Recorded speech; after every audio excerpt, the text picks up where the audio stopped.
Deep within the sands of Egypt lie chambers that were never meant to be seen by the ordinary eye. Not tombs, not prisons, but sacred gateways designed for something far more profound. The walls of these ancient initiation chambers whisper of trials that tested not the body, but the soul itself. They were not places of death, but of rebirth, and to those who entered, the experience would either shatter their illusions or awaken their divine potential. Imagine stepping into a pitch-black corridor where every sound echoes like eternity. Imagine the silence pressing against your chest as if the universe itself is asking, "Are you ready?" These chambers were built to strip away false identity, to confront fear, and to reveal the hidden power locked within human consciousness. The ancient Egyptians knew that true enlightenment could not be taught in words. It had to be lived, endured, and embodied. In this journey, we will explore the mysteries concealed within those sacred halls. Were they merely architectural marvels, or living temples of transformation? Why were their secrets guarded by priesthoods who spoke only in symbols and riddles? And most importantly, what can these initiation rites teach us about our own awakening today? Before we dive in, I want to share something with you, because ancient wisdom is not just about the past, it's about tools for the present. I've created an ebook titled 5 Ways to Talk to the Universe and Actually Get an Answer. No BS. Inside, I reveal practical methods to open dialogue with the cosmos, to receive clarity when life feels uncertain, and to know that you are truly guided. The link is in the description and bio, so if you're ready to take this deeper, I invite you to explore it after watching this video. Now, let us step into the shadows of the Egyptian initiation chambers, where mystery and transformation await. The ancient Egyptians did not build merely with stone and mortar. They built with intention, with symbolism, with the echoes of eternity carved into every chamber. To them, architecture was not only functional, but spiritual. A living book of initiation. The so-called initiation chambers were not public halls, but sanctuaries of silence, hidden away in the inner sanctums of temples and pyramids, reserved for those prepared to confront the ultimate truth. According to fragments preserved in Hermetic writings and hinted at in the Book of the Dead, these chambers were designed as symbolic wombs of rebirth. The initiate would enter in darkness, stripped of comfort and certainty, much like the soul leaving the physical world. Every step, deeper into the chamber, represented a step into the unknown, into the mysteries of death, transformation, and awakening. Philosophically, this was not about worshipping gods in the way we often imagine. It was about becoming godlike. The Egyptians believed that each human carried within them a divine spark, the Ba and Ka, that linked the mortal to the eternal.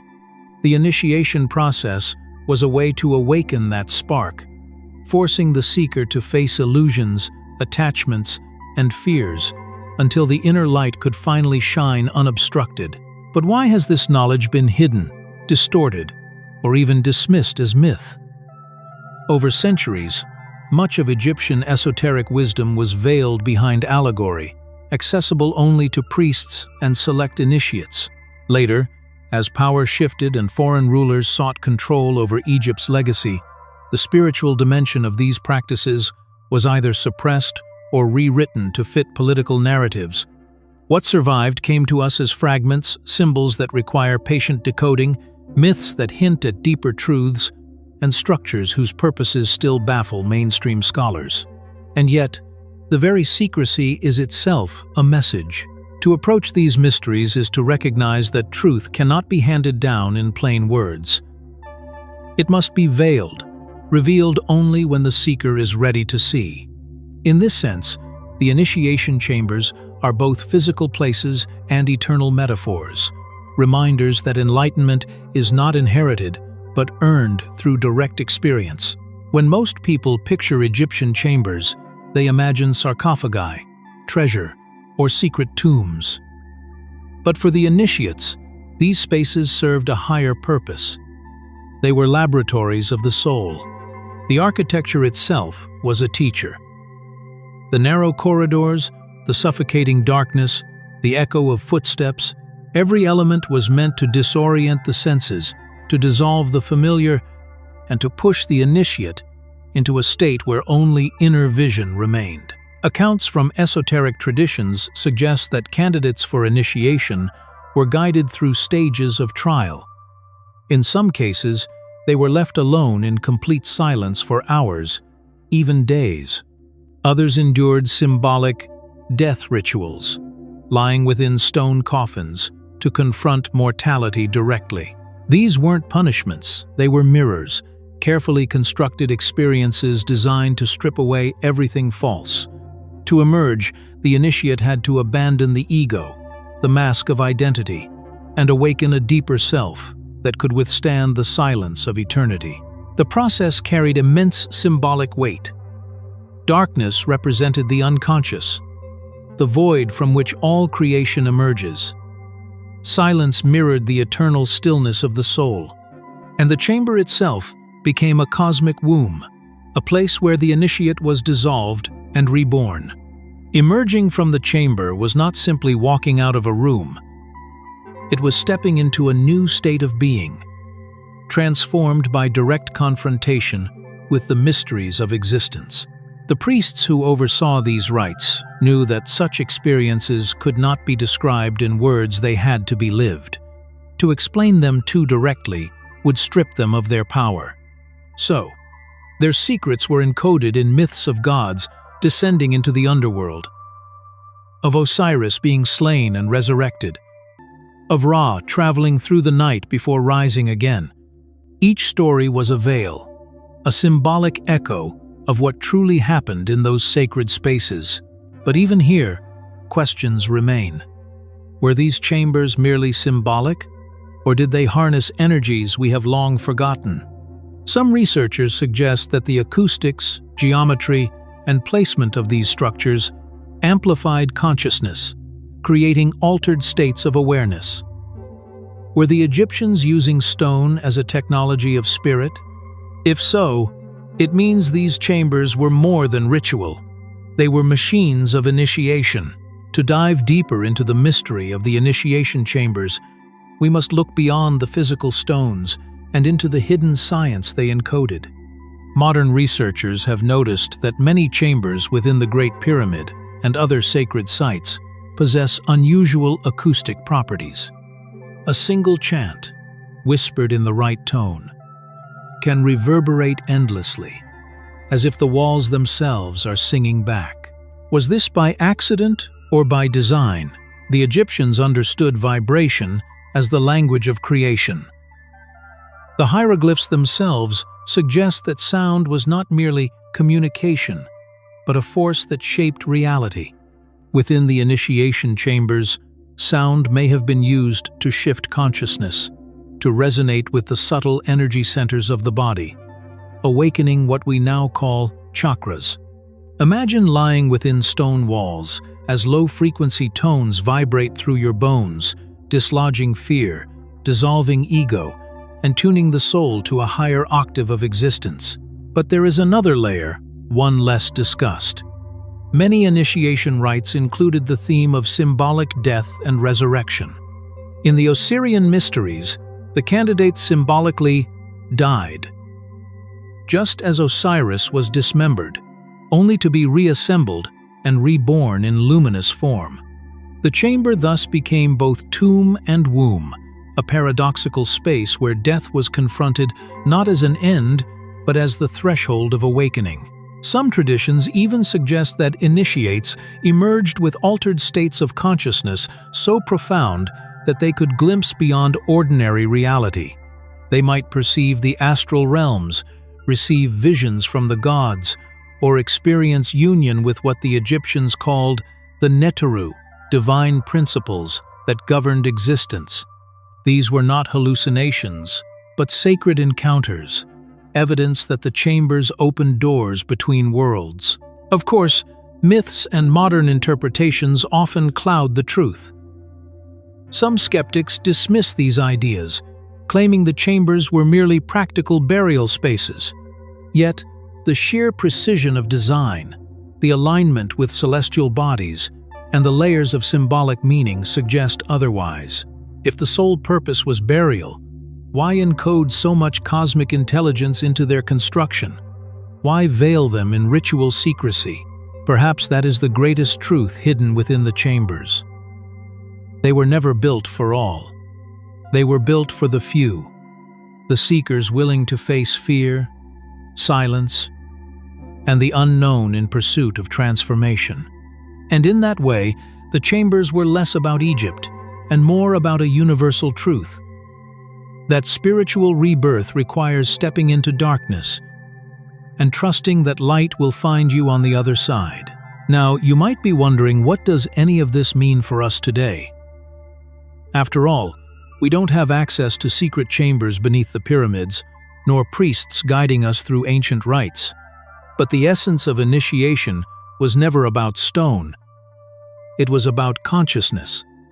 And the same transformation sought by the Egyptians can be invoked within your own life. The initiation chamber is a metaphor as much as it is a place. Darkness represents the unknown. Silence represents the stripping away of distraction. And the trials represent the obstacles that force us to grow. We each carry our own chamber within the moments when life pulls us into uncertainty, into fear, into loss. To step into these inner chambers willingly is to embrace the process of rebirth. Here are some practices inspired by the Egyptian path. 1. Enter your own darkness. Spend time in solitude, free from noise and distraction. A simple exercise is sitting in a darkened room with no devices, just breath and awareness. At first, the silence feels heavy, but remain. It is in that silence that the inner voice begins to speak. 2. Symbolic death ritual. Write down the false identities you cling to, the roles, the fears, the limiting beliefs. Bury the paper or burn it, symbolically leaving behind what no longer serves you. This mirrors the symbolic death of the initiate, opening the way to rebirth. 3. Sacred sound practice. The Egyptians used vibration to shift consciousness. Experiment with chanting a single tone like Ah or Om in a resonant space. Feel how the sound vibrates through your body, calming the mind and activating deeper awareness. 4. Align with the stars. Just as the pyramids aligned with Orion and Sirius, align yourself with natural cycles.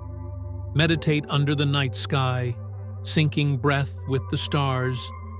In doing so, you honor the cosmic rhythm the Egyptians lived by. These practices do not replicate the ancient initiations, but they awaken the same inner forces. They remind us that initiation is not something bestowed by an external priesthood. It is a choice. It is the willingness to descend into your own darkness and to emerge more awake, more aligned, more whole.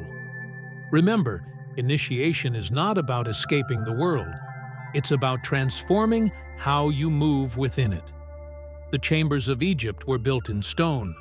The chambers of today are built within the human heart. The Egyptian initiation chambers were never meant to be tourist attractions, nor mere relics of a lost age. They were living sanctuaries of transformation, designed to confront fear, dissolve illusions, and awaken the spark of divinity within. Every stone, every echo, every shadow carried a message. Rebirth is possible, but only if you are willing to die to the false self. We've seen how these chambers embodied symbolic death and resurrection, how sound and silence were wielded like sacred tools, and how myths concealed truths too powerful to be spoken outright. Yet, the deeper truth is this: the chambers are not confined to Egypt. They exist within us. Every hardship, every dark night of the soul, every moment when we feel stripped of certainty is a modern initiation. The question is not whether we will face them, but how we will emerge. So I invite you to see your own life as a chamber of initiation. When you encounter fear, see it as the echoing hallway. When silence feels unbearable, remember it is the doorway to inner revelation. And when everything seems to fall apart, recognize that you are standing at the threshold of transformation. If you feel called to explore further, to open dialogue with the universe in your own journey, I've created something that will help.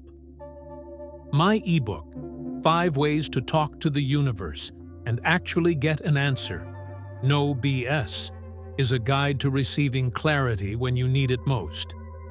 It's about taking the mystical and making it practical, just as the ancients once did. You'll find the link in the description and in the bio. The Egyptians built chambers of stone. You carry one within your soul. And every time you step into your own darkness with courage, you walk the same path as the initiates of old, toward light, toward truth, toward awakening. Now I leave you with a question.